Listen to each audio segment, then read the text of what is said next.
हरे कृष्णा। हम श्रीमद् भगवद गीता के द्वितीय अध्याय गीता का सार इसके 71वें श्लोक को आज पढ़ रहे हैं। इस श्लोक में हम क्या सीखेंगे? भगवान बता रहे हैं कि कौन वास्तविक शांति प्राप्त कर सकता है, और शांति नहीं होगी तो क्या है, सुख नहीं होगा। तो व्यक्ति को अगर सुख चाहिए तो उसको शांति होना जरूरी है, शांति प्राप्त होना जरूरी है। तो कौन वास्तविक शांति प्राप्त कर सकता है, आइए जानते हैं। पहले हम श्लोक की कुछ आवृत्ति करेंगे। पहले कौन बोलेगा? सुचित्रा माता जी, आप बोलिए। विहाय कामान्यः सर्वान् विहाय कामान्य सर्वान् पुमांश्चरित निःस्पृहः पुमांश्चरति निःस्पृहः निर्ममो निरङ्कारः निर्ममो निरङ्कारः शान्तिम् अधिगच्छति। शान्तिम् अधिगच्छति। बहुत अच्छा माता जी। अब माता जी बात कीजिए। विहाय कामान्यः सर्वान् विहाय कामान्यः सर्वान् पुमांश्चरित निःस्पृहः पुमांश्चरित निःस्पृहः निर्ममो निरङ्कारः निर्ममो निरङ्कारः शान्तिम् अधिगच्छति। शान्तिम् अधिगच्छति। और अच्छे। कनक माता जी, अब आप कीजिए। विहाय कामान्यः सर्वान् विहाय कामान्यः सर्वान् पुमांश्चरति निःस्पृहः पुमांश्चरति निःस्पृहः निर्ममो निरहङ्कारः निर्ममो निरहङ्कारः शान्तिम् अधिगच्छति। शान्तिम् अधिगच्छति। बहुत सुंदर माता जी। ओके, इस श्लोक में भगवान क्या कह रहे हैं, आइए समझते हैं। भगवान कह रहे हैं, जिस व्यक्ति ने इंद्रिय तृप्ति की समस्त इच्छाओं का परित्याग कर दिया है, जो इच्छाओं से रहित रहता है और जिसने सारी ममता त्याग दी है तथा अहंकार से रहित है, वही वास्तविक शांति प्राप्त कर सकता है। एक बहुत बड़ा स्टैंडर्ड है जो भगवान सेट कर रहे हैं यहाँ पर। राइट, अभी भले हम यहाँ पर ना हो, लेकिन भगवान बोल रहे हैं कि अगर हम बुद्धि योग का अभ्यास करते रहेंगे तो हम वहां पर पहुंच जाएंगे। क्या बोल रहे हैं भगवान, जरा इसको समझते हैं। भगवान ने कहा, जिस व्यक्ति ने समस्त इंद्रिय तृप्ति की इच्छाओं का परित्याग कर दिया, उसने ये डिसाइड कर लिया कि मुझे इंद्रिय तृप्ति नहीं करनी है। ओके, इंद्रिय तृप्ति व्यक्ति कहाँ करता है? सेकंड ऑप्शन में, है ना। वापस आते हैं उस चार्ट में। हर सेकंड, हर क्षण हमारे पास ये चॉइस है, हम कृष्ण की सेवा करें या माया की सेवा करें। इस वक्त आपने क्या चूज किया है? आप कृष्ण की सेवा कर रहे हैं, तभी तो आप अपने कानों को भगवान की भगवत गीता सुनने में लगा रहे हैं। ओके, जब हम माया की सेवा करते हैं, माया की सेवा अर्थात इंद्रिय तृप्ति करना, अपनी सेंसेस को उनकी तृप्ति में लगाना, सेंस ग्रेटिफिकेशन में इन्वॉल्व होना। तो जिस व्यक्ति की भगवान बात कर रहे हैं, उसने इंद्रिय तृप्ति की सारी इच्छाओं का परित्याग कर दिया। इसका मतलब उसने ऊपर वाला ऑप्शन चुना है, ठीक है, और वो यहाँ पर दृढ़ है। आगे क्या बोल रहे हैं भगवान? जो इच्छाओं से रहित रहता है। सेकंड बात क्या बोल रहे हैं भगवान? पहला तो है कि उसने इंद्रिय तृप्ति की सारी इच्छाओं का परित्याग कर दिया है, ठीक है। उसने डिसाइड कर लिया कि मैं अपनी सारी इंद्रियों को भगवान की सेवा में लगाऊंगा या लगाऊंगी, इस ऑप्शन में। फिर भगवान कह रहे हैं जो इच्छाओं से रहित है। अब इच्छा से रहित हम कैसे हो सकते हैं? आत्मा का तो ये स्वभाव है कि इच्छा करना, इच्छाओं से रहित होना अर्थात भौतिक इच्छाओं से रहित होना। तो जब हम माया की सेवा में करते हैं, तो माया की सेवा में व्यक्ति भौतिक जगत में कुछ प्राप्त करना चाहता है, भौतिक जगत में कुछ भोग, कुछ पद प्रतिष्ठा यहाँ पर प्राप्त करना चाहता है। तो जिस व्यक्ति की भगवान बात कर रहे हैं, जो स्थित प्रज्ञ व्यक्ति, उसने वो इच्छाओं से रहित है, वो भौतिक इच्छाओं से रहित है, उसको यहाँ पर माया में कुछ नहीं चाहिए, ठीक है। अब क्या है? और जिसने सारी ममता त्याग दी है, राइट, मतलब वो समझ रहा है कि वो शरीर नहीं है, वो आत्मा है। इस बात को वो समझ रहा है। जब व्यक्ति समझता है कि मैं शरीर हूँ, तभी तो, जब अपने आप को शरीर समझता है, तभी तो वो लोगों से ममता रखता है। ये मेरा पुत्र है, ये मेरा पुत्री है, ये मेरे माता पिता है। उस प्रकार की ममता कब है? जब वो अपने आप को शरीर से पहचान करता है। जब व्यक्ति अपने आप को आत्मा देखता है, तो आत्मा का एकमात्र संबंध किससे है? भगवान से है। भगवान कहते हैं, ममेवांशो जीव लोके जीव भूत सनातनः। जो जीव है वो मेरा अंश है।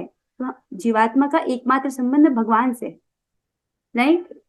तथा अहंकार से रहित है। अहंकार से रहित अर्थात ये मिथ्या अहंकार से रहित है। मिथ्या अहंकार अर्थात ये मैं शरीर हूँ, इसको मिथ्या अहंकार कहते हैं।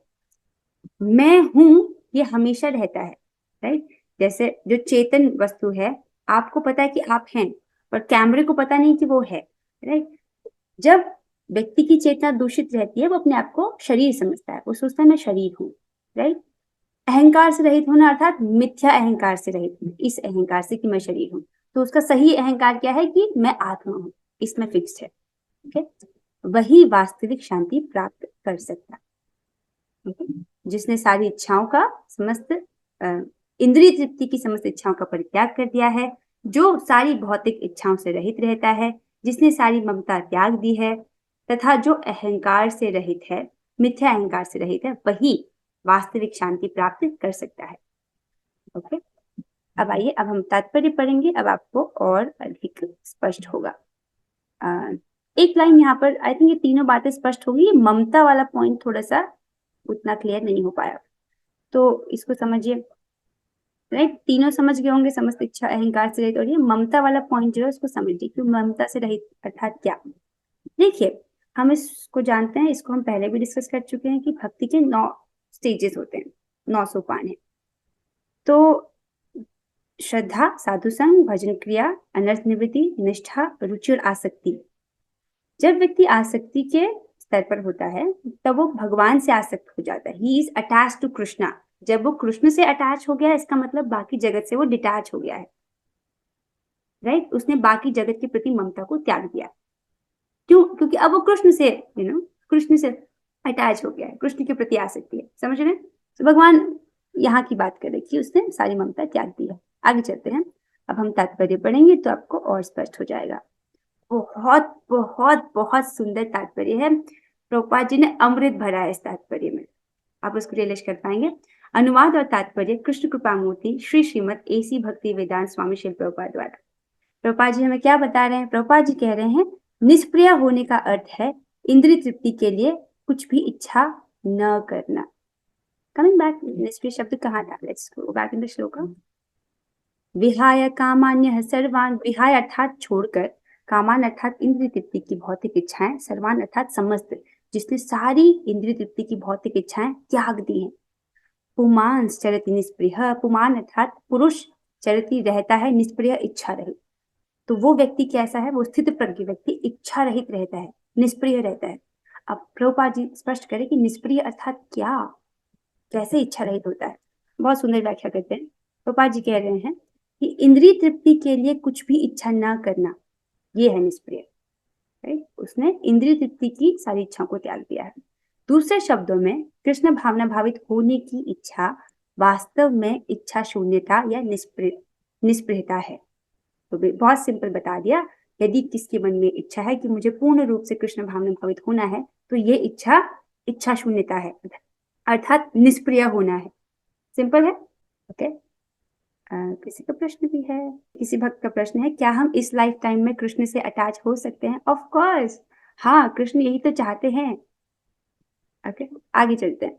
इस शरीर को मिथ्या ही आत्मा माने बिना तथा संसार की किसी वस्तु में कल्पित स्वामित्व रखे बिना कृष्ण के नित्य दास के रूप में अपनी यथार्थ स्थिति को जान लेना कृष्ण भावनामृत की सिद्ध अवस्था है। यही तो मैं बात कह रही थी, प्रभुपाद जी ने क्या तात्पर्य लिखा, कितना सुंदर तात्पर्य है, मतलब सारी सार को प्रस्तुत कर दिया आपके सामने। प्रभुपाद जी क्या कह रहे हैं? इस शरीर को मिथ्या ही आत्मा माने बिना, राइट। सारा जगत अंधकार में इसलिए है क्योंकि वो अपने आप को शरीर मानता है, और शरीर माने वो पूरा जीवन शरीर पोषण में ही लगा देता है। सब कुछ किस लिए करता है? शरीर के लिए, शरीर से संबंधित चीजों के लिए, शरीर से संबंधित लोगों के लिए। इस शरीर को मिथ्या ही आत्मा माने बिना, अर्थात वो ये समझ रहा है कि मैं शरीर नहीं, राइट, ओके। तथा संसार की किसी वस्तु में कल्पित स्वामित्व रखे बिना, संसार की किसी भी वस्तु को के ऊपर वो स्वामित्व नहीं रख रहा, वो ये नहीं समझता कि मेरा है, क्योंकि वो इस बात को समझ रहा है कि सब कुछ भगवान का है, राइट। इवन ये हमारा शरीर, क्या ये हमारा है? ये शरीर ये हमको दिया गया है, भगवान की व्यवस्था से हमको ये शरीर प्राप्त है। और ये जो रिसोर्सेज हैं, ये जो इंद्रियां हैं, ये भगवान के द्वारा, भगवान की व्यवस्था द्वारा हमें प्राप्त है। ऐसा नहीं कह सकती माता पिता ने दिया है, माता पिता उस व्यवस्था में निमित्त बने हैं, वरना माता पिता देते तो सारे माता पिता अपने बच्चों को बेस्ट इंद्री देते, बेस्ट सेंसेस देते। ऐसे भी माता पिता हैं जिनके बच्चे कैसे रहते हैं कि कोई अंधे हैं, कोई बहरे हैं, तो माता पिता ऐसे क्यों करते? जीव के कर्मानुसार भगवान की व्यवस्था से हमको ये शरीर प्राप्त होता है। ओके, तो वो व्यक्ति जान रहा है कि सब कुछ तो भगवान से ही आ रहा है, सब कुछ तो भगवान का है, इसलिए वो किसी पर भी, किसी वस्तु में कल्पित स्वामित्व नहीं रखता। बिना कृष्ण के नित्य दास के रूप में अपनी यथार्थ स्थिति को जान लेना, और अपनी अपनी यथार्थ स्थिति को जान रहा है, वो जान रहा है कि मैं कौन हूँ, इस बात को वो जानता है। मैं कौन हूँ? भगवान का नित्य दास, इस स्थिति को वो जानता है। राइट, यही क्या है? कृष्ण भावनामृत की सिद्ध अवस्था है। जब व्यक्ति ये समझ रहा है मैं शरीर नहीं हूँ, मैं आत्मा हूँ, और आत्मा कौन है? मैं भगवान का नित्य दास हूँ। तो जब व्यक्ति समझ रहा है कि मैं भगवान का सेवक हूँ, इटर्नली मैं भगवान का सर्वेंट हूँ, तो मेरा एकमात्र कर्तव्य क्या है? भगवान को प्रसन्न संतुष्ट करना। ओके, सो हाँ, तो ये बात समझ रहे कि कृष्ण भावनामृत की सिद्ध अवस्था क्या है। वो व्यक्ति सिंपली वो समझ रहा है कि मैं भगवान का दास हूँ, और वो अपने कर्तव्य को भी समझ रहा है। देखिए, इस जगत में ज्यादातर लोग भ्रमित इसलिए रहते हैं, वो सोचते हैं कि हमको सबको खुश करना है, सबको प्लीज करना है। ऐसा नहीं है, हमको केवल भगवान को प्रसन्न करना है, बस। सबको प्रसन्न करना हमारी जिम्मेदारी नहीं है।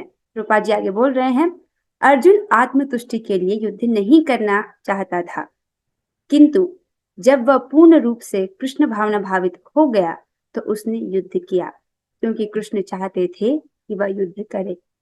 उसे अपने लिए युद्ध करने की कोई इच्छा न थी, किंतु वही अर्जुन कृष्ण के लिए अपनी पूरी शक्ति भर लड़ा। समझिए इसको, अर्जुन ने कहा था कि मैं युद्ध नहीं करना चाहता। उन्होंने दोनों ऑप्शंस को देखा, युद्ध करना, युद्ध नहीं करना। उन्होंने ये डिसाइड किया था खुद से कि मेरे लिए युद्ध नहीं करने वाला ऑप्शन ज्यादा अच्छा है। क्यों? अगर मैं युद्ध नहीं करूंगा, कम से कम मैं अपने स्वजनों को, अपने लोगों को जिंदा तो देखूंगा, राइट? ये वाला सुख मुझे मिलेगा कि मैं उनको जिंदा देख पाऊंगा। भले वो लोग सारा राज्य ले ले, मुझे इस राज्य की कोई लालसा नहीं है, इसको स्पष्ट करते हैं वो। लेकिन जब वो कृष्ण भावना भावित हुए, अर्थात पहले वो डिसीजन ले रहे थे कि मेरा सुख कहाँ है, मेरी इंद्रियों को सुख कहाँ मिलेगा, अब उन्होंने देखा कि कृष्ण किस में सुखी हैं, राइट? तो जब वो कृष्ण भावना भावित हो गए तो उसने युद्ध किया। क्यों युद्ध किया? क्योंकि कृष्ण चाहते थे कि वह युद्ध करे। कृष्ण की प्रसन्नता के लिए उन्होंने युद्ध किया। ठीक, उसके अपने लिए युद्ध करने की कोई इच्छा न थी, राइट? शुरुआत में जो हम चैप्टर डिस्कस किया था, उनको युद्ध नहीं करना था अपने लिए, लेकिन वही अर्जुन कृष्ण के लिए लड़ते हैं और पूरे शक्ति से लड़ते हैं। ठीक है, वास्तविक इच्छा शून्यता कृष्ण तुष्टि के लिए इच्छा है। इच्छा शून्यता नहीं होती है, बेसिकली इच्छा शून्यता अर्थात भौतिक इच्छा नहीं है, और इच्छा शून्यता का अर्थ है कि हम कृष्ण की प्रसन्नता, कृष्ण को प्रसन्न संतुष्ट करने की इच्छा रख रहे हैं, राइट? और सारे भक्त तो अपना जीवन दिनचर्या ही ऐसे शुरू करते हैं। हम यही सोचते हैं, हम सुबह की शुरुआत ही ऐसे करते हैं कि आज मैं ऐसा क्या करूं कि मेरे राधा कृष्ण मुझसे प्रसन्न हो जाए। आज ऐसे कौन से प्रयास करें कि कृष्ण हमसे प्रसन्न हो जाए। और आई थिंक वो सेम चीजें होती हैं, उठो, तिलक लगाओ, स्नान करो, तिलक लगाओ, मंगल आरती में जाओ, जप करो, प्रसाद बनाओ, भोग बनाओ। So this is the same thing, Gita class, isn't it? Same चीज है। अच्छा, वास्तविक, अच्छा ये सब डिस्कस कर चुके हैं। जीव कभी भी इच्छा शून्य या इंद्रिय शून्य नहीं हो सकता, किंतु उसे अपनी इच्छाओं की गुणवत्ता बदलनी होती है। तो जीव का ये स्वभाव है, जीवात्मा का स्वभाव है इच्छा होना। वो कभी भी इच्छा शून्य नहीं हो सकता है। तो इच्छा शून्य क्या होता है वो बता दिया गया है, अर्थात ये इच्छा रखना कि मेरे प्रयासों से भगवान श्री कृष्ण प्रसन्न संतुष्ट हो जाए, इसको बोलते हैं इच्छा शून्यता या निष्प्रिय होना। ओके, किंतु उसे अपनी इच्छाओं की गुणवत्ता बदलनी होती है, अर्थात भगवान के लिए इच्छा करता है, वो अपने लिए, अपनी इंद्रिय सुख के लिए इच्छा नहीं करता है। आगे चलते हैं। भौतिक दृष्टि से इच्छा शून्य व्यक्ति जानता है कि प्रत्येक वस्तु कृष्ण की है। भौतिक दृष्टि से इच्छा शून्य, वो इच्छा शून्य किस लिए है? भौतिक दृष्टि से, अर्थात मुझे भौतिक जगत में कुछ नहीं चाहिए, भौतिक इच्छाएं नहीं है, तो भौतिक दृष्टि से वो इच्छा शून्य है। आध्यात्मिक दृष्टि से उसकी इच्छा है। क्या इच्छा है? कि हमको कृष्ण को प्रसन्न संतुष्ट करना है। ओके, तो वो जान रहा है कि प्रत्येक वस्तु किसकी है? कृष्ण की है। देखिए, हम जो बल्ब जलाते हैं, इलेक्ट्रिसिटी यूज करते हैं, इसका हमको बिल पे करना पड़ता है, राइट। और कुछ आप में से कुछ भक्त ऐसे होंगे जो रेंट पर रहते हैं। अब मान लीजिए आपका जो मकान मालिक है वो बोले कि अच्छा आज से आपको रेंट नहीं पे करना, आप यहाँ पे रह सकते हैं, आपको रेंट नहीं पे करना। आप कितना कृतज्ञता महसूस करोगे ना कि ये कितने अच्छे व्यक्ति हैं, हमको रहने दे रहे हैं और रेंट भी नहीं ले रहे, है कि नहीं। आप यू विल फील ग्रेटफुल और नॉट। तो देखिए, ये सब कुछ तो भगवान का है, राइट। ये सूर्य कौन देता है, ये भगवान से है। हवा, हवा के लिए कोई आपको टैक्स पे करना पड़ता है नहीं। और जो भी अन्न हम ग्रहण करते हैं, जो फल हम तक पहुंचते हैं, वो कौन उगाता है उसको, राइट। ह्यूमन एफर्ट का हम पैसे पे करते हैं, लेकिन अगर इंसानों के पास पैसे हो और भगवान अपना सहयोग ना करें तो हम एक बोल अन्न भी नहीं उगा सकते हैं। अगर सूर्य ना आए, धरती अन्न उगाना बंद कर दे, देवता लोग अपना सहयोग ना करें, राइट, तो संभव नहीं है मनुष्य के लिए। और देवता लोग भगवान की आज्ञा पर कार्य करते हैं, जैसे सूर्य भगवान की आज्ञा पर आता है। आगे चलते हैं। अतः वह किसी वस्तु पर अपना स्वामित्व घोषित नहीं करता। यह दिव्य ज्ञान आत्म साक्षात्कार पर आधारित है। तो वो किसी भी वस्तु पर स्वामित्व घोषित नहीं करता। इसको यहाँ से देखिए, क्या ये शरीर हमारा है, क्या ये शरीर मेरा है, अपना शरीर देखिए, क्या इस पर हमारा अधिकार है। ये भगवान का दिया हुआ शरीर है। इसका उद्देश्य भी एकदम क्लियर कर दिया गया है कि हमको क्या करना है, ये सारी इंद्रियों को भगवान की सेवा में लगाना है, क्योंकि ये भगवान की प्रॉपर्टी है। जो लोग आत्महत्या करते हैं, राइट, उनको दंड मिलता है। क्यों? क्योंकि उसने भगवान द्वारा दिए गए रिसोर्सेस उनका दुरुपयोग किया, राइट। अगर आप किसी घर पर रेंट पर रह रहे हो, ठीक है, आप रेंट पर उनका जो सामान है वहां पर रह रहे हो, आपने वो सब जला दिया, आप तो मकान मालिक आपसे क्रोधित होगा कि नहीं होगा, isn't it? ये रेंट का घर है जिसपे हम रह रहे हैं, जो शरीर, राइट, इसको हम दुरुपयोग नहीं, इसका अगर दुरुपयोग करेंगे तो दंड भोगेंगे। तो जो लोग नशा करते हैं उनको भी दंड मिलता है, उनके लिए भी एक नरक है, एक स्पेशल नरक है। जो लोग अल्कोहल पीते हैं, ये मैं सिर्फ बोल नहीं रही हूँ, श्रीमद् भागवतम में इसका वर्णन है, क्योंकि ये रिसोर्सेस किसके हैं, भगवान के हैं। और जो लोग आत्महत्या कर लेते हैं उनको क्या दंड मिलता है कि उनको फिर स्थूल शरीर नहीं दिया जाता है, उनको सूक्ष्म शरीर, भूत योनि, प्रेत योनि, इस प्रकार की प्राप्त होती है। Very serious, very serious. जो प्रेत योनि में है उसके पास वही भौतिक इच्छा, क्योंकि वासनाएं तो व्यक्ति के पास रहती है ना सूक्ष्म शरीर में, वो वैसी की वैसी हैं। तो मान लो जिसको इस प्रकार का शरीर प्राप्त हुआ प्रेत योनि, उसके पास भौतिक इच्छा है लेकिन वो कर नहीं सकता कुछ। मतलब उसको बहुत भूख लगी है, उसे खाना खाना, लेकिन वो खा नहीं सकता, सेब सामने है, खा नहीं सकता। आगे चलते हैं। वो किसी भी वजह, जब हमारा शरीर ही हमारा नहीं है तो बाकी सब कुछ अपना कैसे है, नहीं। तो किसी भी वस्तु पर वो अपना स्वामित्व घोषित नहीं करता। यह दिव्य ज्ञान आत्म साक्षात्कार पर आधारित है, अर्थात इस ज्ञान पर कि प्रत्येक जीव कृष्ण का अंश स्वरूप है, राइट। जो मम्मी पापा हैं वो लोग ये समझते हैं कि ये बच्चे मेरे हैं, तो भी उसमें अज्ञान है। अज्ञान कैसे? क्योंकि जीवात्मा भगवान का अंश है, तो वो भगवान के हैं। अगर आप ये समझ लो कि भगवान के अंश है, भगवान के सेवक हैं, तो सही अंडरस्टैंडिंग। ये मेरे हैं तो इसका मतलब अज्ञान है, राइट। तो क्या है ज्ञान? कि प्रत्येक जीव कृष्ण का अंश स्वरूप है और जीव की शाश्वत स्थिति कभी ना तो कृष्ण के तुल्य होती है, ना उनसे बढ़कर। इस बात को हम पहले भी बहुत बार पढ़ चुके हैं कि जीवात्मा कभी भगवान के बराबर नहीं हो सकता है। जीवात्मा बहुत सारा तपस्या करके कभी भगवान नहीं बन सकता है। दिस इज वेरी क्लियर, तो इसको मैं ज्यादा व्याख्या नहीं करेंगे। इस प्रकार कृष्ण भावनामृत का यह ज्ञान ही वास्तविक शांति का मूल सिद्धांत। बहुत सुंदर है। अर्थात ये जो ज्ञान जिसके बारे में डिस्कस है वो आत्म साक्षात्कार पर आधारित है। वो व्यक्ति समझ चुका है कि मैं शरीर नहीं हूं, मैं आत्मा हूं, वहां पर वो फिक्स्ड है। मैं शरीर नहीं हूं, मैं आत्मा हूं, तो उसका कर्तव्य भी फिक्स्ड है कि मुझे कृष्ण की सेवा करनी है, बस, ठीक है। अब यहाँ पर अब जो हमारी रिस्पॉन्सिबिलिटीज है, फैमिली रिस्पॉन्सिबिलिटीज, उसको छोड़ने को नहीं बोला गया है, नहीं। अभी हमारे जो नियत कर्तव्य है उनको करना है, और साथ साथ में हमको श्रवण और कीर्तन करना है, ओके। श्रवण और कीर्तन से क्या होता है, हमारी जो इंद्रियां हैं वो क्रमशः शुद्ध होती जाती है, शुद्ध पवित्र होती जाती है, और हमारा मन स्वतः ही भगवान में लगने लगता है। जैसे आप भगवद गीता में आ रहे हो तो आपके लिए नॉर्मल हो गया ना कि रोज गीता क्लास में आना। किसी किसी के लिए कितना मुश्किल है कि गीता क्लास एक दिन भी जाना बहुत मुश्किल है, पर आपके लिए कैसा हो गया है, natural, easy, isn't it? Okay, ना विद दिस ये जो श्लोक है यहीं पर समाप्त होता है। एक बार फिर से तात्पर्य पढ़ रही हूँ। जिस व्यक्ति ने इंद्रिय तृप्ति की समस्त इच्छाओं का परित्याग कर दिया है, जो इच्छाओं से रहित है, भौतिक इच्छाओं से रहित है, और जिसने सारी ममता त्याग दी है तथा अहंकार से रहित है, वही वास्तविक शांति प्राप्त कर सकता है। आई होप स्पष्ट हो गया होगा। अब कुछ प्रश्न हैं, अब आपकी बारी है। तो पहला प्रश्न है, निष्प्रिय होने का क्या अर्थ है? ओके, मदन मोहन प्रभु जी, हाँ बताइए। हरे कृष्णा। निष्प्रिय होने का अर्थ है कि जो व्यक्ति कृष्ण भावना पूर्णतः कृष्ण भावना भावित होना चाहता है वही निष्प्रिय है या इच्छा शून्य है। बहुत सुंदर प्रभु जी, that was a very nice answer. Next question है, कृष्ण भावनामृत की सिद्ध अवस्था क्या है? सोचिए सोचिए, क्या ये मुश्किल क्वेश्चन है। और सुचित्रा माता जी बताइए आप। क्योंकि वह समझ लेता है कि सब कुछ भगवान का है और किसी वस्तु पर अपना अधिकार नहीं समझता, और ये भी जान लेता है कि मैं शरीर नहीं आत्मा हूँ और भगवान कृष्ण का नित्य दास हूँ। यही कृष्ण भावनामृत की सिद्ध अवस्था है। हरे बहुत सुंदर कृष्ण। माता जी, वेरी गुड आंसर माता जी। Okay, thank you so much. अब आखिरी प्रश्न है, रिक्त स्थान की पूर्ति कीजिए। So fill in the blanks. क्या है फिल इन द ब्लैंक्स? जो इस सिद्ध अवस्था में स्थित है वह जानता है कि डैश ही प्रत्येक वस्तु के स्वामी हैं, अतः प्रत्येक वस्तु का उपयोग डैश की तुष्टि के लिए किया जाना चाहिए। दोनों में एक ही चीज फिल की जाएगी। ओके, अब हम दूसरे बच्चों को मौका देंगे। अब कौन करेगा इसको, जिसने अभी तक नहीं बोला है? धनिष्ठा माता जी, आप बोलना चाहते हो? हरे कृष्ण माता जी। माता जी, बोलिए।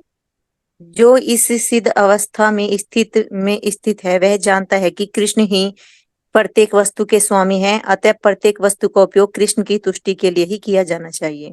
बहुत सुंदर माता जी, वेरी गुड आंसर। ओके, आप सभी ने बहुत अच्छे उत्तर दिए। Thank you so much for your participation. अब हम अच्छी क्लास को यहीं पर विराम देते हैं। अब हम 3 बार हरे कृष्ण महामंत्र करेंगे। Let us do it together. और 1 मिनट, जो आपने सीखा एक बात उसको लिखना मत भूलिएगा। ओके, चलिए अब हम हरे कृष्ण महामंत्र करेंगे। Let's read together. Hare Krishna Hare Krishna Krishna Krishna Hare Hare, Hare Ram Ram Ram Hare Krishna Hare Krishna Krishna Hare Hare, Hare Ram Ram Hare Hare, Hare Krishna Krishna Krishna Hare Hare, Hare Ram Ram Ram Hare. Shrimad Bhagavad Gita की जय। जय। प्रभुपाद की श्री जय। और प्रभुपाद की बोलिए, जय। हरे कृष्णा